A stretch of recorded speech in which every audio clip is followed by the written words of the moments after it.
and respecting more, I guess, of the business, at least in my view, is that not everybody is meant for this business. I know you might have a dream of going like, hey, I could do this and this and this. But just like everybody wants to be the next fucking rock star or the next rap artist or the next YouTube guy, some people need to be the janitor. Some people need to do all these other jobs that mean just as much. And unfortunately, you might not be famous, but like me, I'm not famous, but I can build you a custom house. You know what I mean? So I guess I've got other traits that at least I can feel succeeded on. But I'm not going to lie to myself.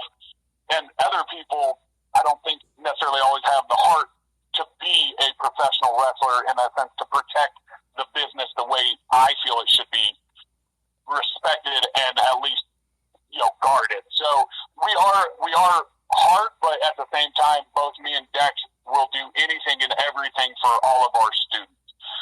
In that sense, we are you earn my respect, and I will give you the shirt off my back. I have given my boots to my trainees in that sense when they were going to get an opportunity, because I've got 2 or 3 pairs in that sense in my bag. And well, hey, you got this spot. Well, I don't really like the way this looks. I'll give them gear or help them out. Same thing in a pinch if they have to. If they break down, I'll go pick you up. Just because you're one of my students, eventually I look at it now, especially as a dad, you're like one of my kids. Right. And I'm responsible for you in this business. So if you're willing to take hard truths, because I'm not saying that I'm the greatest knowledge, but if you're willing to have somebody not sugarcoat shit for you and you want to just get better in that sense, I'll have you train under me and I'll have you learn from anybody and everybody. You can learn in any situation. So in, I guess, to wrap up a long-ass story, Hard Way U is boot camp for professional wrestling. Nice. How are you guys? Are you guys going to open up back in soon, or? We are actually right now looking at a couple different opportunities. As it is, we've been doing some extra open air trainings the last couple of Saturdays.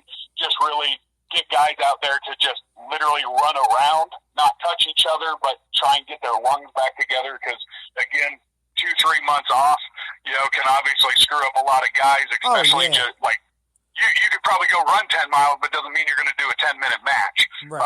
So do some of those drills and rolls and stuff like that to get them kind of reacquainted. Because as little things open up, obviously small places are doing shows, whether that's for the better or not. I at the same time as I tell them, you guys need to be doing some running and all kinds of Hindus and shit like that, because when they do open up, you don't need to be the guy that looks like the pile of dog shit. Right.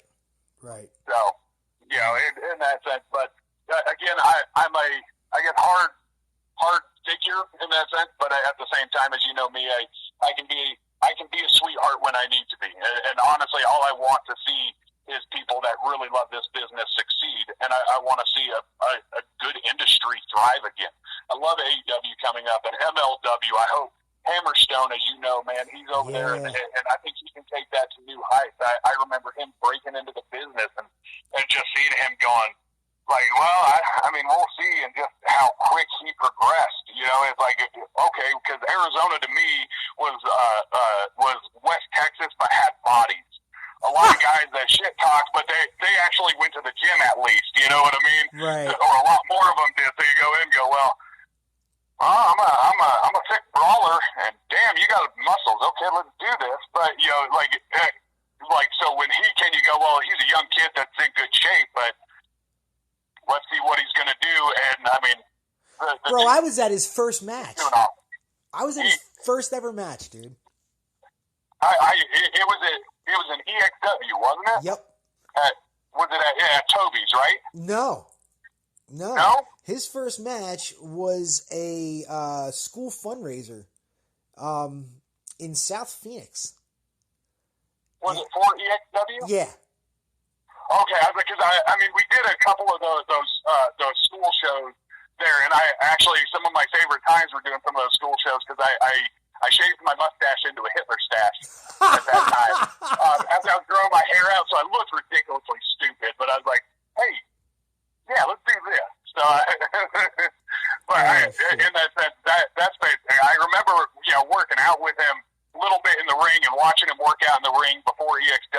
videos with those guys. And again, I mean, I couldn't be, whether, he cares or not. I mean, at least that it's awesome because it's somebody from the Southwest making a big impact, you know, and I mean, and he's doing it good. And shit, I know he could throw me around. He could throw my fat ass anywhere he needed. Jesus, that boy's strong. He's boys with MJF.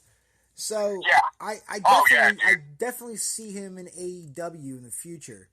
I definitely do down the road. I know I just seen he signed another contract with MLW, and I watched his video because he was like, man, I'm tearing it up with, I get to face some of the greatest names from around the world, and I'm not stuck in a 10-minute match. MLW is my home for now, and I love the fact that he wants to prove himself there. And man, if he can help MLW rise, who's to say, man? 3, 4, 5, 6 companies should come up, dude. Do it a little more territorial. Break that down a little bit more. It doesn't mean that the whole country can't fucking view that, but back in the day, Nashville and all that area was way different wrestling than what was up in Vern Gagne's, I mean, in the AWA and all that stuff. So when you look at it, is what flies here in Albuquerque, which is more or less an MMA quote unquote mecca, or they love boxing and MMA and are hard fickle fans for pro wrestling. If you give them some close, snug wrestling, they can get into it. Where I can go up to Colorado and I don't have to be nearly as snug, or go up to Utah and all I have to do is say something about John Smith and I can get heat. And I don't even actually have to touch the guy. But here you kind of have to be a brawler in that sense to make fans, I guess, kind of get into it because they're used to MMA and all that. So you have your different areas. So all I can say is I hope MLW does great. I hope AEW, obviously, they have their contract. WWE doesn't seem like they're ever going to go anywhere. But if some of those other companies could kind of come up, it makes me happier to think that my kids have more opportunities to fucking go. Right. Go somewhere and make their name and all that. And maybe don't do the WWE thing where this is my name, kid, and you work under this, because again, if somebody, back in the day, if Oregon or Portland had taken Roddy Piper's name, and everywhere else he had to come up with a new fucking name, how else, nobody's going to become big stars. And if Vince would just pull his head out of his ass, or in WWE in general, and just say, hey, well, yeah, let them go. They can become bigger stars. Maybe you don't have AEW, but Cody Rhodes could have gone and made his name even bigger in Japan and ROH, and then come back and made you even more money if you were just smart about it. Right, dude. Look at Kenny Omega. Kenny Omega made all his money in Japan. Yeah. And he's one of the biggest stars there. One of the biggest. Yeah, it's awesome. And it's hard. So again, I love the idea of a bunch of other companies coming up and having some actual, like, again, good draws, legitimate business going on in that sense. So hopefully, hopefully there's some old, well-intelligent veterans around that are telling guys not to do too many stupid things and things that way, because even though I respect deathmatch and I did that stuff, like, if the fans know what we're doing is predetermined, because it's definitely not fake, it is predetermined. But in that sense, why do you need to go over and blow out your arm with 500 stitches and all this to make them come? Yeah, that's a mind change that I've had since, obviously when you first met me, I was doing deathmatch. You stayed at my apartment, after several of my stupid matches and things that way. So it's those things is as I've gotten older, I've learned, but I'm hoping me drilling it into my kids, they'll drill it into the other people that they touch, and maybe little by little everybody can make the business smarter. Yeah, hopefully. I mean, that's the end goal, isn't it? Yeah. So, shit. Well, man, I want to thank you. I appreciate your time and energy you put into this. It's an absolute pleasure, man. Dude, it was great. Dude, we did an hour and a half and counting, and it was great, man. Another great interview by somebody from New Mexico. This is 2 in a row. I'm fucking happy about this shit. So, absolutely, brother. All right, man. Hang on to the line. I got to stop the recording. All right, brother? Have a good day. Hold on. You too. All right, everybody. Welcome back to the podcast. This is your host, Ryan Castle. I want to thank everybody for listening and supporting me. There is a support button. If you're listening on the Anchor app, there's a support button there. Please contribute if you can. I'd like to get some equipment in here. I'm no longer outside. I got a little studio that I made in my home. And so far, so good. I would, oh yeah, check it out. I also have t-shirts for sale on snappt.snap, S-N-A-P-P-T, or I'm sorry, S-N-A-P-T-E-E .co, under all capital letters, Rides for You. It's Rides with a Z. If you have any questions, please feel free to email me at autobot0311 at protonmail.com. Any questions, concerns, comments on the episode, all are welcome. I'll even take criticism. It's fine. With that being said, as far as criticism is concerned, somebody on Instagram who runs a podcast told me my podcast was comparable to a backyard wrestler. I don't format things correctly. I don't run my show correctly, or some bullshit like that. And I'm running my show like I want to run it. I'm not taking advice because I want to be as original as possible and have my own ideas come into fruition. And that's what I want to do.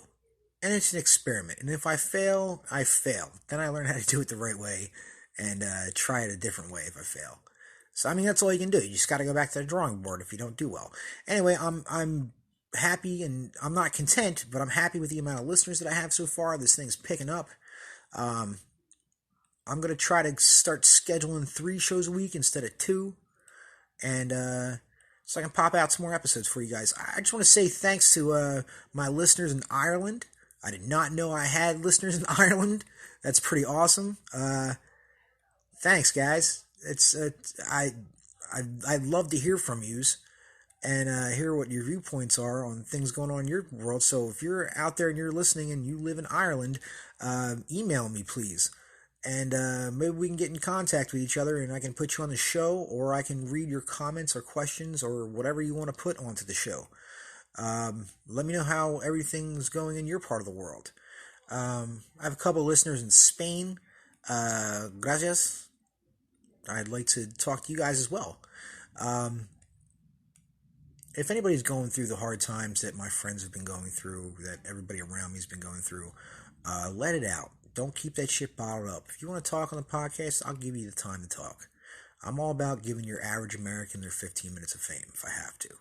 It's something I enjoy doing. I like seeing people emotionally relieved, and sometimes putting it out there does that for you. You don't have to air your dirty laundry or anything, but you're more than happy to tell me about your situation, and I'll listen, and so will everybody else listening. And maybe we won't feel so alone, because this in this together bullshit ain't working. So let's see if we can come together through this. The next episode will be either Friday or Saturday with Dexter from the DRC out of Albuquerque, New Mexico, from Destiny Wrestling Organization. Like I said, Friday night or Saturday morning, I will have that released. Anyway, thanks for sticking with me. I really appreciate it, and I can't wait to see you on the next episode.